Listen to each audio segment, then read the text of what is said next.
Waalaikumsalam. Dengan Marinda ya? Iya betul Mbak. Silahkan masuk. Terima kasih.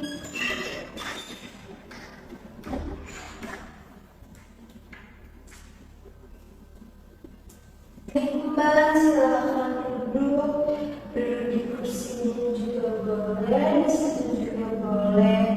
Duduk senyaman-nyamannya Mbak ya. Di kursi ini aja Mbak. Silahkan duduk Mbak. Terima kasih.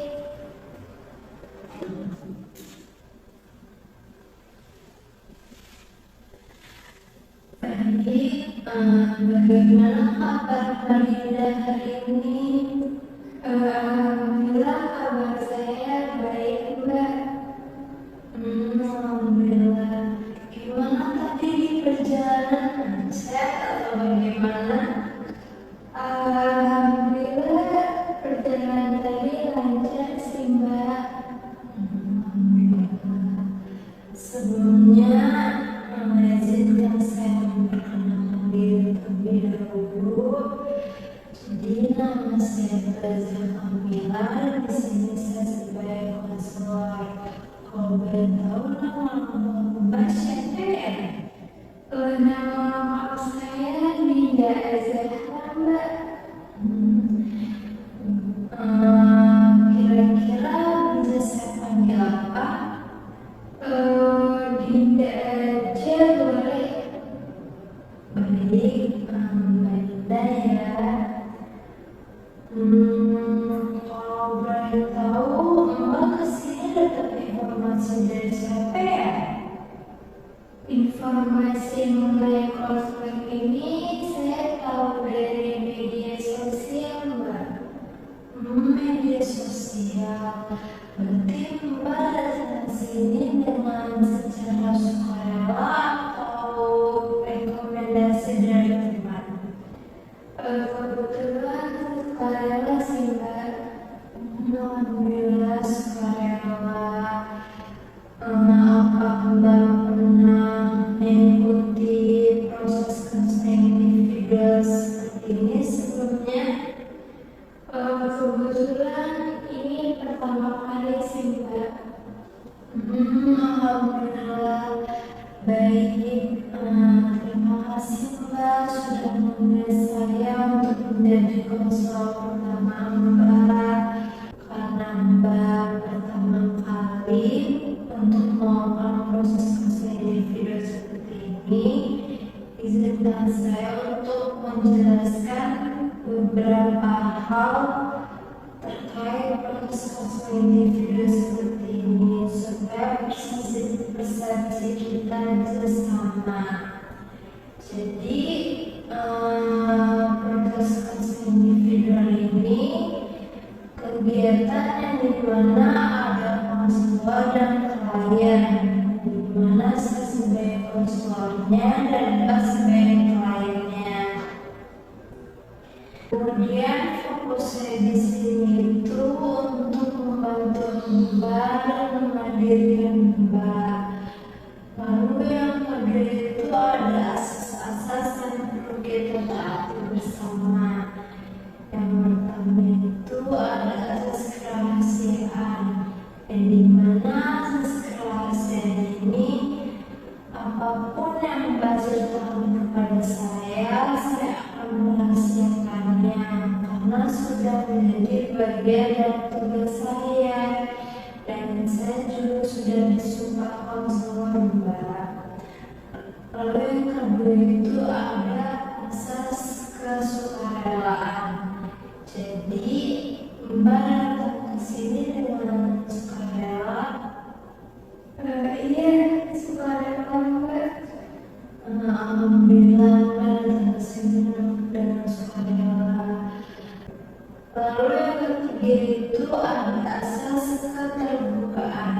Jadi apapun yang Mbak ceritakan kepada saya harus baca doakan, jadi tidak ada ditutup-tutupi ya Mbak, karena jika ada ditutup-tutupi saya tidak bisa menemukan jalan keluarnya. Lalu yang keempat itu ada asas kekinian, di mana asas kekinian ini apapun yang mengajar pada hari ini kita selesaikan bersama-sama di hari ini. Selanjutnya itu yang kelima ada keputusan berada di tangan kalian. Jadi apapun keputusan Mbak, saya tidak akan memaksakan apapun itu, dan pilihlah sesuai kemampuan Mbak. Jadi setelah penjelasan saya tadi, apakah ada yang ingin Mbak tanyakan? Alhamdulillah sudah cukup jelas Mbak. Alhamdulillah. Sekali lagi saya tekankan bahwa fokus saya di sini itu untuk membantu Mbak dan membandingkan Mbak. Jadi Mbak Linda tidak bergantung dulu kepada saya ya. Baik, kita mulai sesi konseling kita pada hari ini. Kita berdoa terlebih dahulu supaya kegiatan konseling kita berjalan dengan lancar. Berdoa dimulai.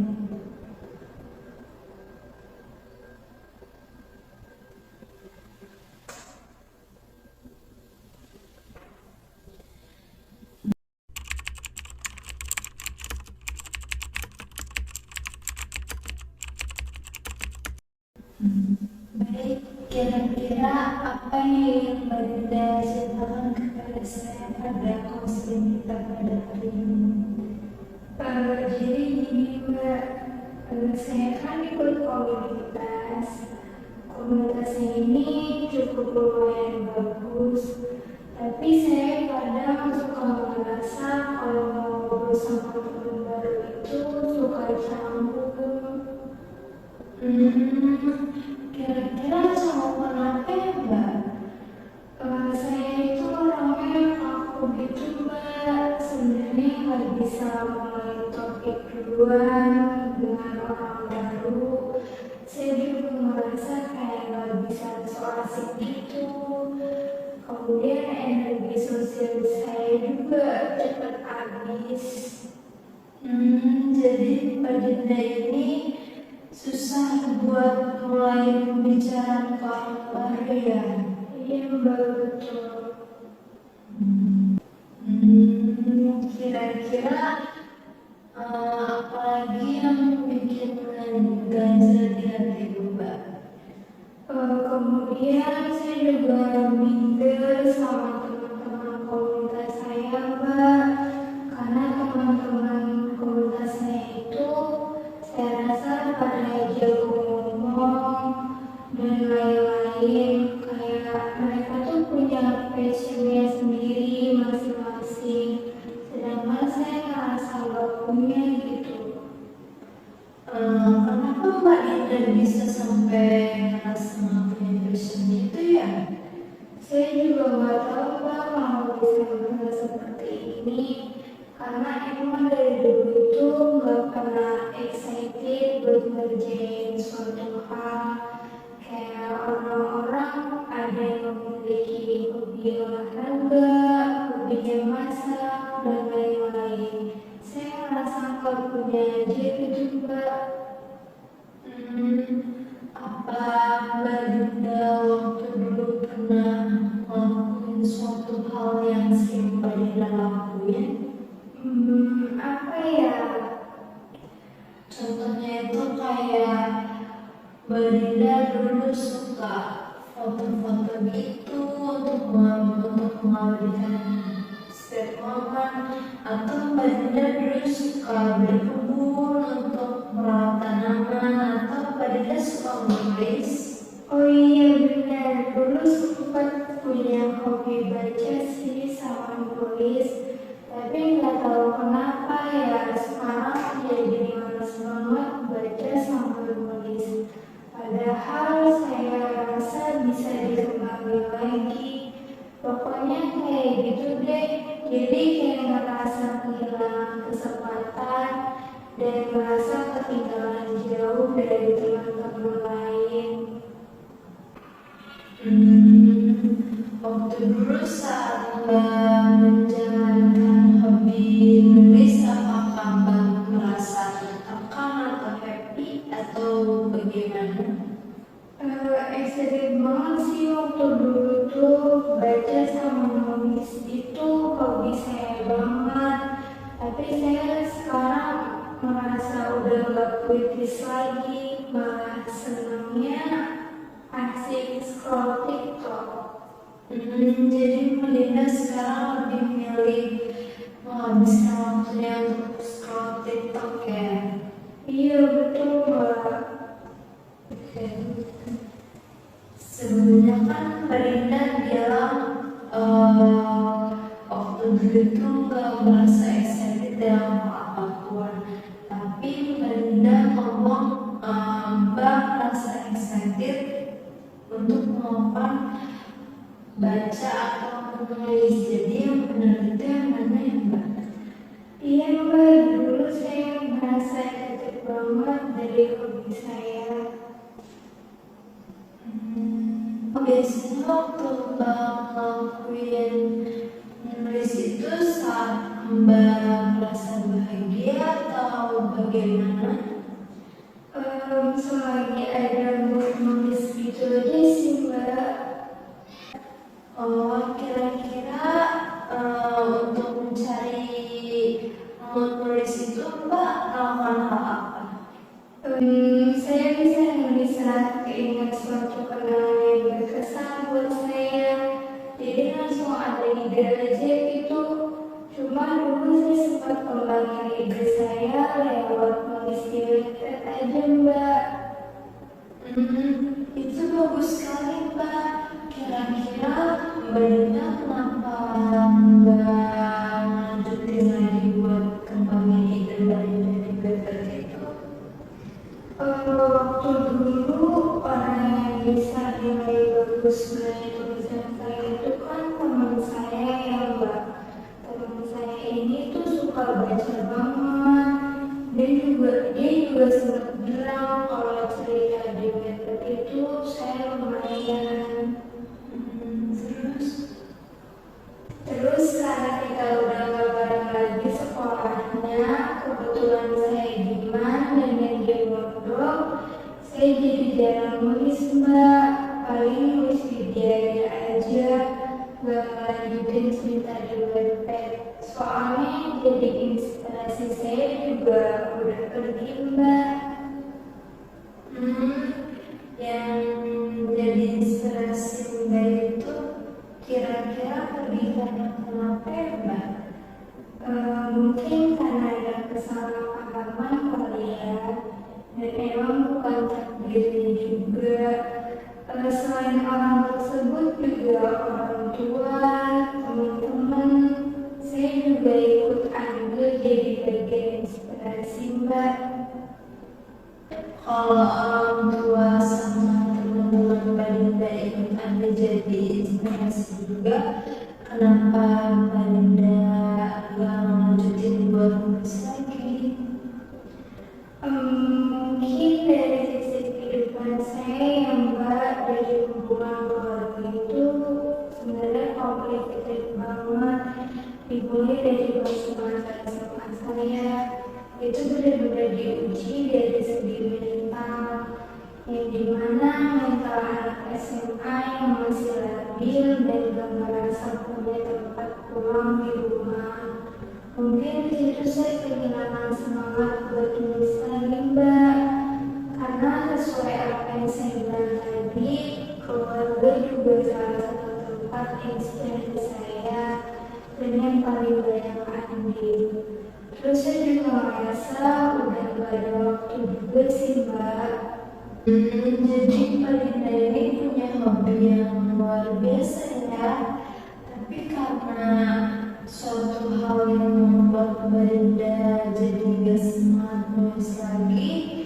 hobi tersebut jadi terpendam ya. Kira-kira kalau boleh tahu jadwal Mbak Dinda selama 1 minggu itu apa aja ya? Selama 1 minggu itu saya kuliah Mbak. Setelah kuliah kadang bantu orang tua saya seperti mengerjakan pekerjaan rumah dan lain-lain. Sisanya mengerjakan tugas kuliah aja sih. Weekend juga kadang ada kegiatan komunitas itu. Jadi saya merasa nggak ada waktu untuk memikirkan hobi saya tersebut. Tetapi saya masih suka baca-baca quote atau novel gitu sih Mbak. Kalau boleh tahu Mbak Dinda ini ikut komunitas berapa ya? Saya cuma ikut satu komunitas aja sih Mbak.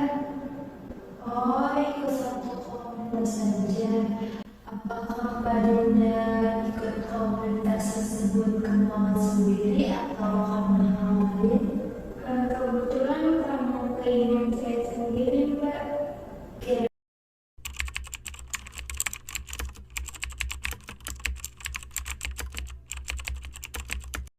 Kira-kira menurut Mbak Dinda hal apa yang bisa efektif untuk Mbak Dinda menangkap hobi yang terpendam itu?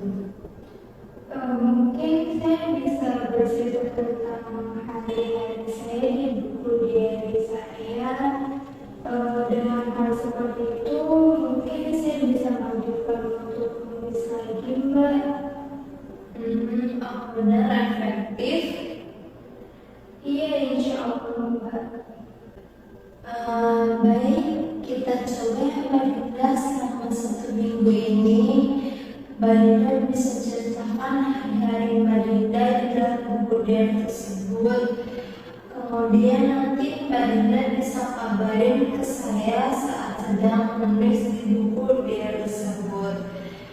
Kalau Mbak Dinda nggak ada waktu untuk menulis di buku diary tersebut, Mbak Dinda bisa mencoba menulis beberapa kata saja di dalam buku diary tersebut yang menggambarkan perasaan Mbak saat itu.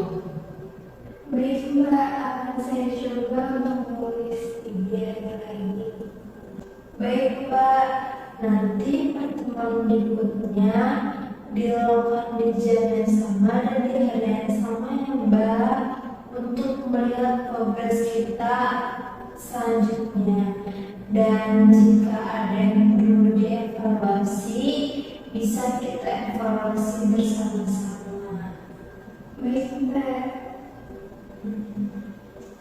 Baik, sebelum kita tutup, kira-kira apa yang Mbak Dinda dapatkan dari konseling individu kita pada kali ini? Sebelumnya saya ingin sedikit curhat lagi ya Mbak. Saya itu orangnya susah sekali untuk cerita curhat ke teman gitu ya Mbak. Saya itu orangnya cukup tertutup. Maka dari itu saya melihat sosial media dan melihat ada proses konseling ini, saya datang ke Mbak Aza sekiranya untuk membantu menyelesaikan masalah saya tadi. Saya juga merasa setelah proses hari ini, saya merasa punya gitu ya, punya cara untuk menyelesaikan masalah yang saya sebutkan tadi ke Mbak Aza. Saya mengucapkan terima kasih kepada Mbak Aza untuk hal itu. Saya juga berterima kasih kepada Mbak Dinda karena Mbak Dinda sudah mau menceritakan masalahnya kepada saya dan Mbak datang ke saya dengan sukarela. Dan seperti yang Mbak Dinda bilang tadi, Mbak itu orangnya sulit bercerita kepada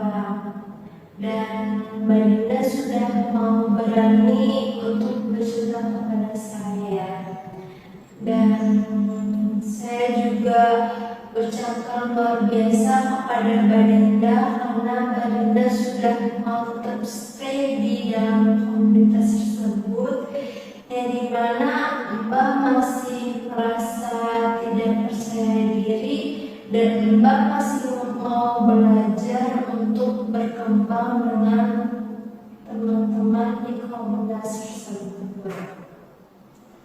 Saya juga ucapkan terima kasih kepada Mbak Aza. Saya merasa sangat terbantu untuk datang ke konseling pada hari ini, Mbak. Saya juga turut apresiasi kepada Mbak Dinda atas semua hal yang sudah Mbak Dinda lakukan. Saya juga minta maaf jika ada kata-kata yang kurang berkenan di hati Mbak. Saya sendiri juga minta maaf dan merasa terima kasih kepada Mbak Aza. Baik, kita tutup konseling kita pada hari ini. Kita ucapkan